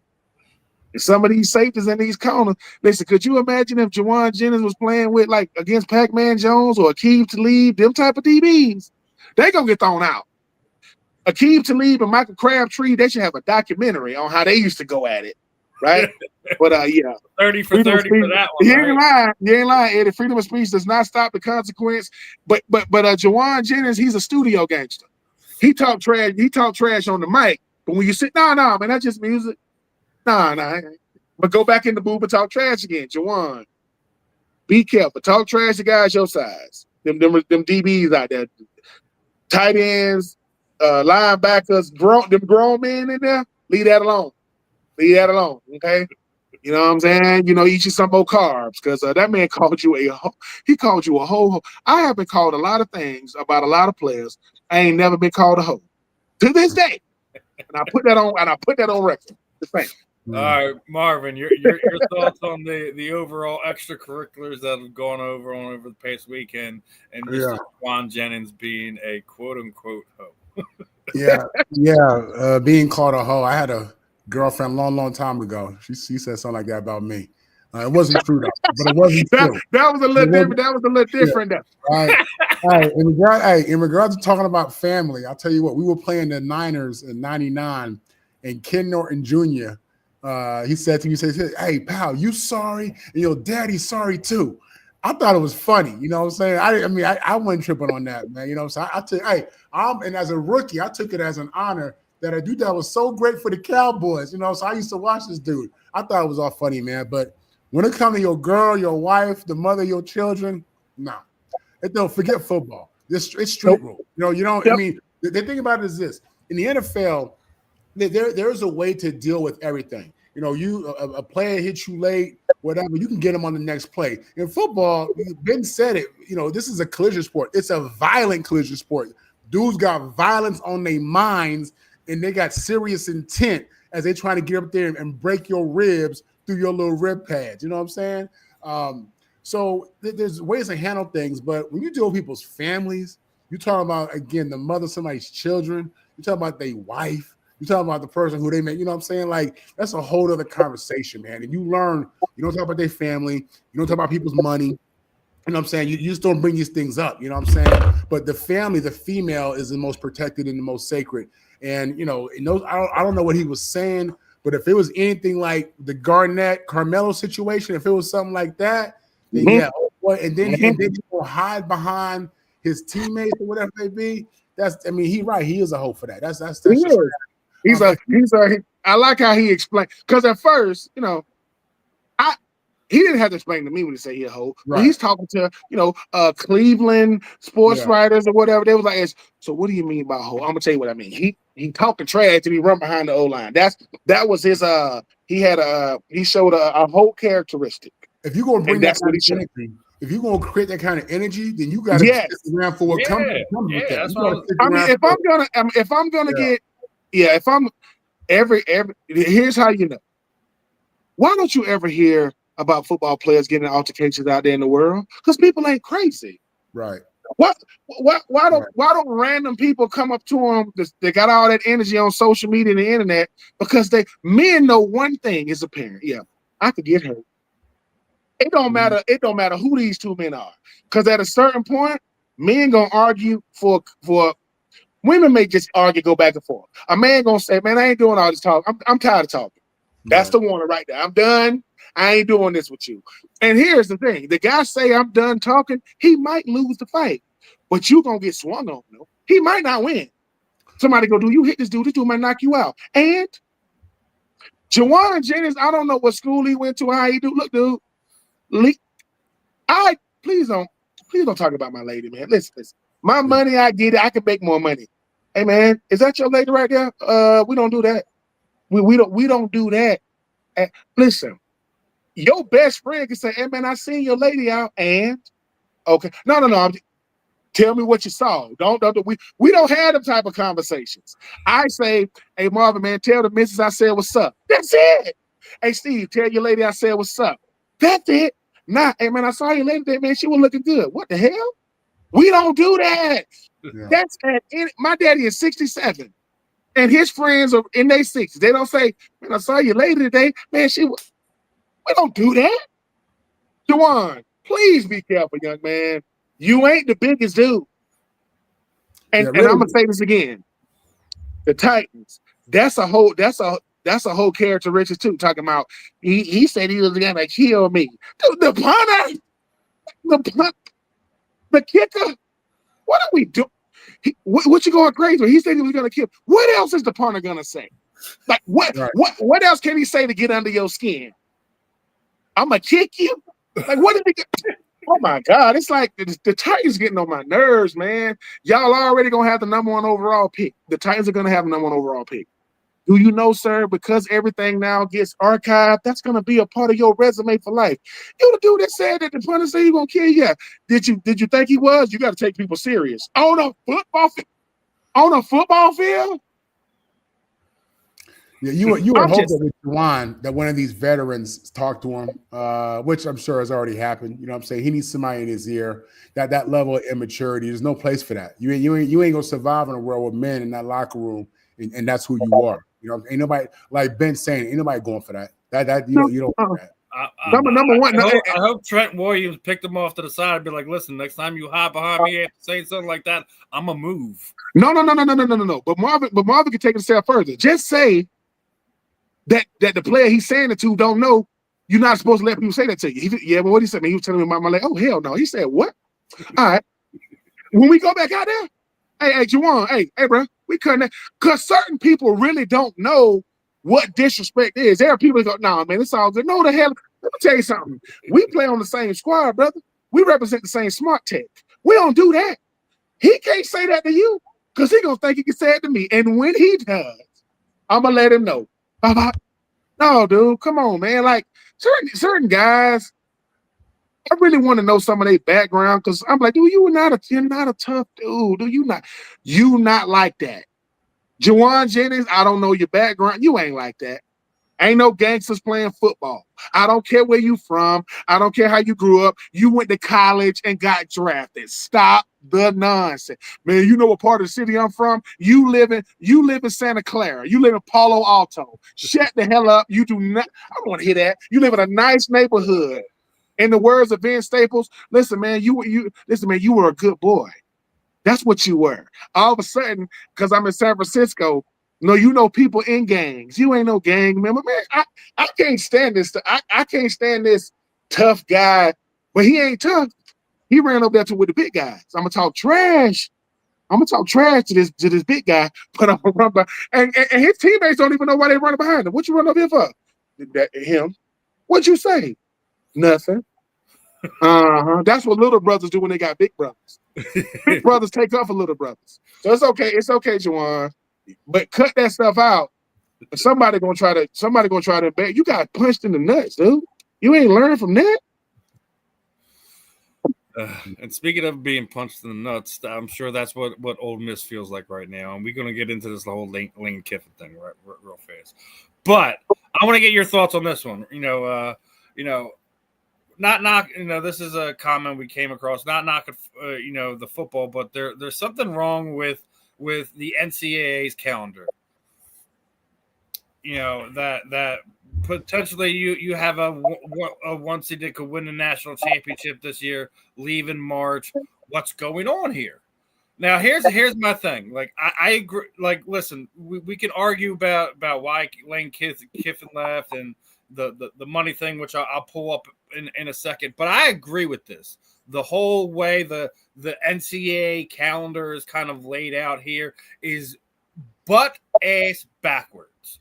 There should be no way that a coach can leave literally mid like right at the end of the season to go find his next job without being fired. Mutual parting ways when there's a possibility that he could be coaching in the national championship game. The calendar needs to be fixed. Now, Lane Kiffin got his back. He is now the second highest paid college coach right now, but behind Kirby Smart there in Georgia. But he if memory serves me, he's still going to be getting paid for Ole Miss for the rest of the season too, for whatever is or isn't played. So I mean, first off, shout out to Lane Kiffin. Obviously, you got that money. You regardless if people don't feel like it's the best situation for his family, stop with the family stuff, man. This is about money. Stop playing with me. Love Lane Kiffin. His family don't care if he's coaching in Mississippi, Missouri, Michigan, wherever he's going to go. They're going to be happy because they're going to be taken care of at the end of the day. Not upset with if you're taking the opportunity, but I go with the comment I just pulled up with the way that some of this stuff happens when it happens. The time of year that this shouldn't. This is what I'm talking about when we're talking about guardrails for NIL. There should also be guardrails for coaches too. And this is what I'm talking about. This is like we hammer these kids because they want to enter the transfer portal or things like this because this isn't working out of that. Coaches do the same thing, if not worse. So all that being said, I'm going to start off with Marvin on this one. Does the college calendar need to change or something needs to be changed so stuff like this isn't happening, as we get into literally the end of the season, we're getting ready to crown whoever is one of the handful best teams in college football? Absolutely. Listen, whether it's this coach leaving, Lane Kiffin leaving, NIL, transfer portal, the reality is the NCAA and or the AD's presidents need to sit down and create a calendar that makes sense. You're going to have coaches get hired. You're going to have coaches get, move up, in the ranks. You're going to have, spots that need to be filled. So you're going to have a lot of shuffling of these professionals. And, to have a system set up where it had to be done now before they go into the playoffs right after the rivalry game, a day from signing day, it's horrible for. This is the worst thing that could happen to Ole Miss, you know. But at the end of the day, you know, is it Lane's fault? I mean, now he's choosing to leave, but you know, you're allowed to change jobs. You know what I mean? So I don't, you know, so the calendar, I don't know how they're going to fix it, how they're going to do that, because when you look at, you know, the college football season ends, the national championship game is going to be in January, February, right? Something like they play 4 rounds of playoffs, and they're playing their conference championship this week. So you're looking at January for a national championship. Then you have to think about when school starts for kids who are going to transfer. You know, when do they start classes? Do they miss class? And then you know, and then the contracts. How come the contracts don't matter? How come we don't live in a world where Ole Miss can say, well, you signed this contract, it's an employment contract with a non-compete? That's really, I think, where some of this has to go. You know what I'm saying? It blows my mind that you can sign a contract and not honor a contract. That's just me. But I don't have a problem with Lane leaving. I get it. It's a better gig. It's his right to do that, you know, and it's not his fault that this is just the situation that is, you know what I mean, that we've created. But you got to hit it for Ole Miss, man. These kids have a chance to win a national championship. These kids they're in the middle of their most successful season in school history. And this is how it ends. This is what you're having to deal with. So listen, you said it, Steve. It ain't never been about the kids. It ain't never been. It's about that money. This is business. We forget this is a business. It's not a sport, y'all. It's not because we're paying the athletes. We should be paying the athletes. You know, these coaches have been getting that bag for a long time. You know what I'm saying? These ADs and other people at these universities, you see buildings getting built. You know, so you know the school football is bringing in money for these schools, and it's real. And now we're finding a way to have some like equal distribution, just kind of distribution period, so that everybody who's really involved is getting something. But you know, with Lane Kiffin, man, listen, you offer this man $100 million and a chance to go coach at one of the more elite schools in the nation that has elite high school talent. You can't blame him. Again, really, you just hate it for these kids at Ole Miss because that their recruiting class.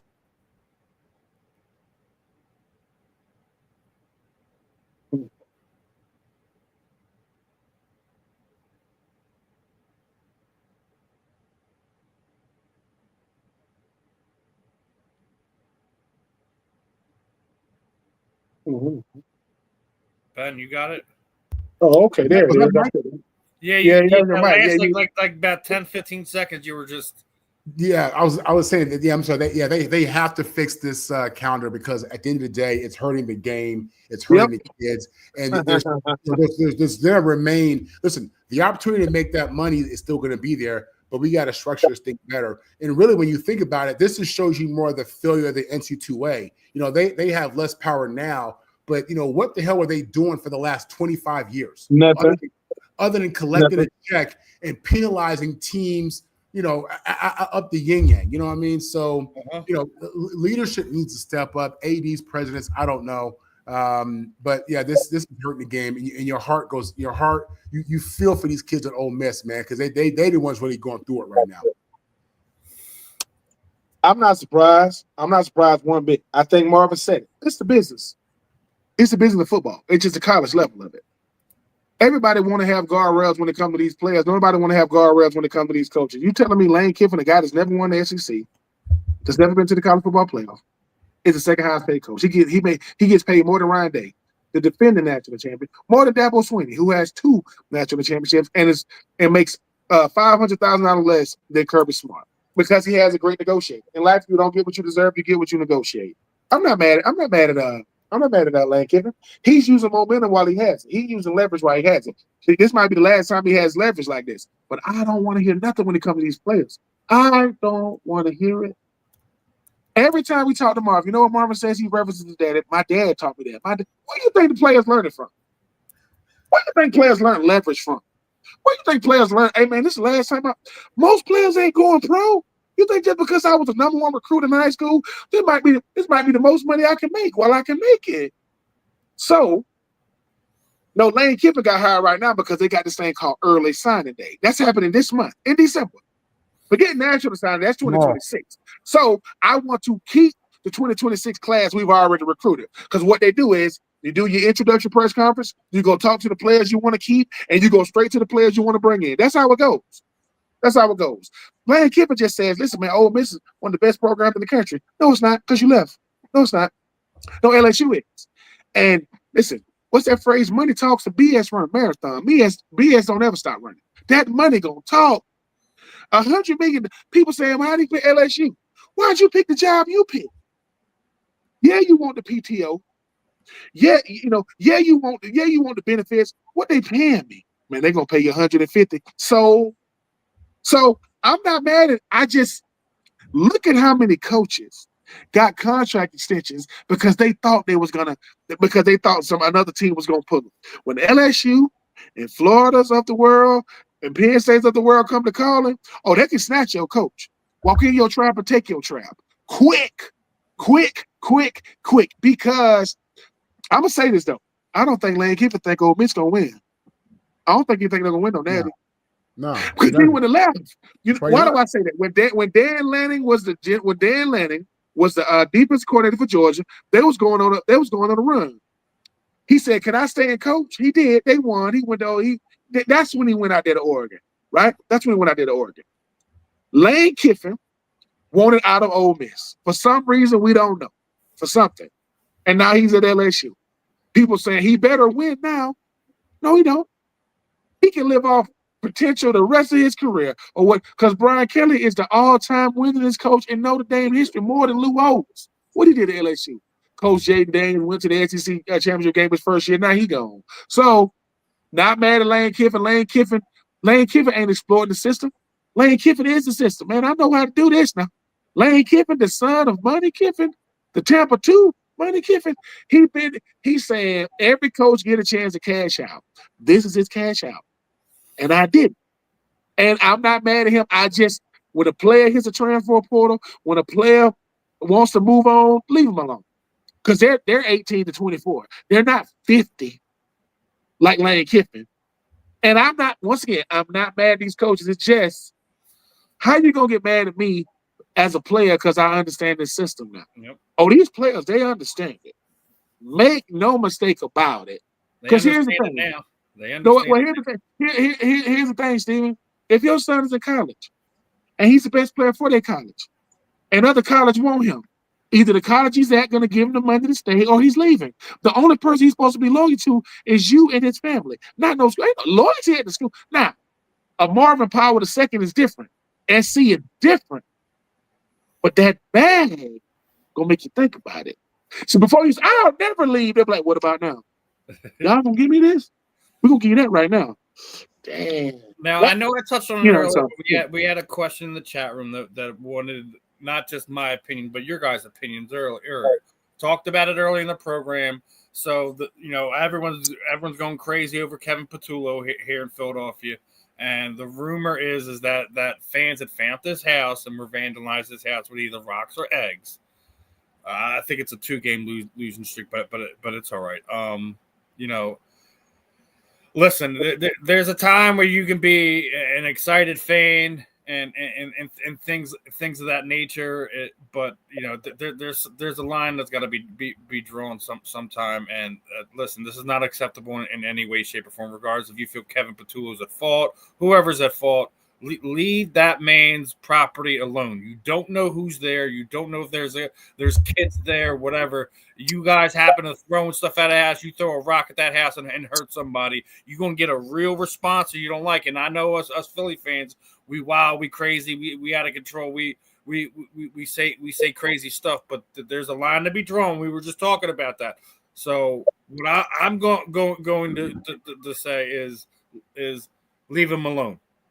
Let Jeffrey Lurie deal with what's going on in the field. Let Nick Sirianni deal with what's going on in the field. Leave that man's house alone. Let's start off with Marvin on this one. Can you imagine living in a world where if you had a bad day at work, or you didn't meet the objective, or you didn't hit that number, that people were just allowed to roll up to your crib and throw rocks and eggs because you had a bad day at work because you was off today?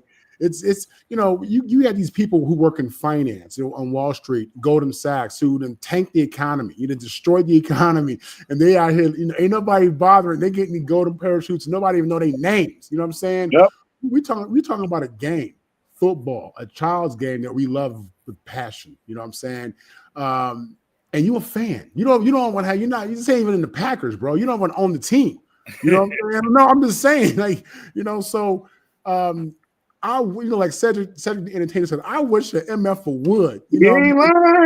I wish the MF would show up to my crib with my wife and my son and my daughter and throw some eggs because of me having a bad day at work. I mean, that's crazy. That's violence. That's threatening. That's a problem for me. If you live in Florida and Georgia, you got rights, and it's ignorant, man. The fans are fanatic. They don't listen. It's to the NFL's benefit that the fans are so loyal and so involved and so connected. Again, sports and religion are kind of like the same in America, almost at the same level. People don't want to hear that, but it's true. You know what I'm saying? Sports, religion, it is. This is the bad side of that. Because under no circumstance should you go to another grown man's house where his family is at and think that you can commit an act of violence toward his property. What if a rock goes through a window and hits a kid? Now what? Now what are we talking about? You know what I'm saying? Yeah. So, this is a level of ignorance that blows my mind. I couldn't imagine being in that situation, to be honest with you, as a coach. And fans like this should be held. This should be an example. You should be used as an example for your level of ignorance. It's the stupidity. You know what I'm saying? And I hate it for the coach and his family. Yeah, Ben, your thoughts on this nonsense? Yeah, I agree. It's hard enough being away from your family, making sure that they're protected. All of us when we're away from them, and then you got to hear about stuff like this. His wife and kids don't know how to deal with nothing like that. People throwing rocks at their crib. Come on, man. You throw a rock this way, I'm gonna send something different back at you. It's not gonna be no rock. Number one, we will pay for safety. We are willing to pay more so our family can be safe. And here we are. He lives in a nice neighborhood, guaranteed. And this is not a reflection of all fans. We talk about the ignorant ones, the crazy ones. But here's the thing, though. This is where we got to police each other. If you're out and you see somebody doing this, hey, dude, what you doing? Are you throwing a rock? Come on, man. Like, what do we do? And Marvin just said it. We're going to have bad days. Let me tell you something. You want to have a worse day than me? Roll up on me, man. Stop playing with me. It's a game. I want to win. We lost. You're going to throw rocks at me? Just imagine that.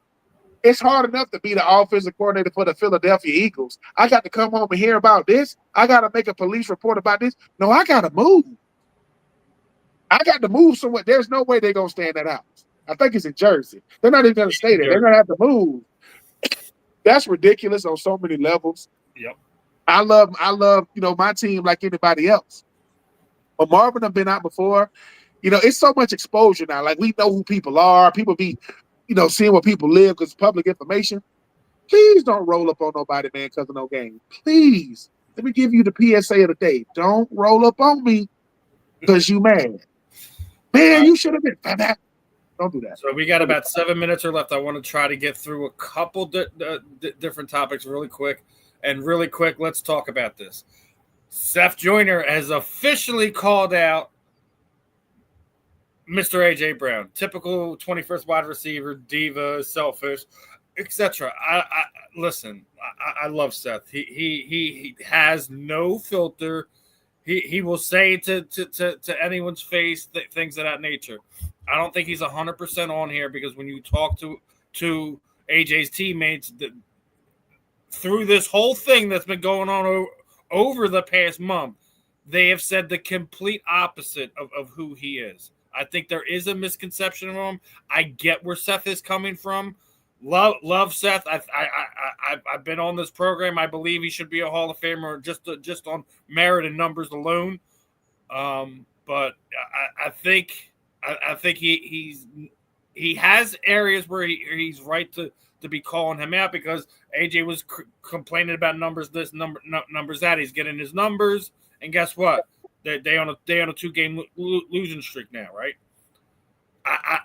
there needs to be balance. We already talked about it. They need that running game to get back going. I think they need to bring the RPO back because I have not seen it from that offense this season. There has been not a single RPO where you see Jalen go and boot it out. You haven't seen it. So I get where Seth's coming from, but calling AJ out when all this other stuff is going on, is that the right call by Seth? Let's start off with Marvin on this one. Listen, I think today's generation is soft and emotional. To be honest with you, I think the digital world where you don't have to where you don't confront people and get in people's faces as much has allowed them to be that way. I can't speak on AJ to be honest with you. I mean, I've heard his sound bites. I don't love him. I don't, and I know how the media can play you, and I know how they can edit stuff, and I know how they can kind of give you get half what the guy said. But from a leadership perspective, I don't know that a lot of these young people, from what I've seen, and I would include AJ Brown, represent themselves correctly the right way. I think, now with that said, I think a lot of it comes down to they care. They do care. They want to win. You know what I'm saying? And if they're not winning, if you're not winning and they don't feel part of the game plan and they feel they can have a role and they can help the team get over the hump, now you're going to hear frustration. A lot of guys will say, if I'm not getting the ball, cool, but at least we winning. You know what I'm saying? It's working like that. But if we're not winning or we're not dominating the way we should, y'all just gave me a bag. You know what I'm saying? I know I'm a top receiver. So I get that, I get that portion of it, just the fight in him, the competitor in him. But I don't have a problem. Seth comes from a different generation. He don't care about DJ. He ain't trying to hurt nobody's feelings. He just telling it like it is how he see it. You know what I'm saying? That's how I look at him. So, and I think he's probably making a general statement, just about today's player. And again, because of what AJ's been saying, what the issues they've been having, at least from the media standpoint, he looks divish to me. Ben? Yeah, Seth Seth doesn't. We don't know none of the players. Like, we don't know none of them personally. But Seth is only walking through the door that AJ opened. That's what he's doing. AJ the one invited him in. And Seth Joyner seems like the type of guy that said, look, dude, once the eagle, always eagle. So even though I didn't play with you, I look at it as we are. Like, we talk about teams we play, we talk about the players, and just like Marvin said, dude, this ain't personal. You just taking it that way. This ain't personal. You had a lot to say when you weren't get your numbers and we were winning. And when we lose and you get your numbers, you don't have anything. That does seem weird because I don't know most players. I don't know a lot of players I played on the same field with. I don't know them. I know of them. What Seth Joyner is saying, look, dude, the greatest players and the best players, they just play. You got to keep your frustrations private. You got to let your play speak publicly. And Seth Joyner has earned the right to say whatever he wants to say, right, wrong, and different. Seth Joyner has like that Philadelphia, not just Eagles mentality, but a Philadelphian. Philadelphians speak their mind. They don't mince words. They're going to say it. And I think that's what's going on now with AJ Brown. I said, look, too much is given, much is required, AJ. Say less and do more. Because the more you say, the more you give room for people to say something to you. And ain't nobody going to stop Seth Joyner for saying it. Ain't nobody certain people personalities fit what they do for a living. I know the most mild-mannered football player the most mild-mannered person that turned into somebody different on Sunday was Brian Dawkins. How he was as a player is totally different than how he was as a person.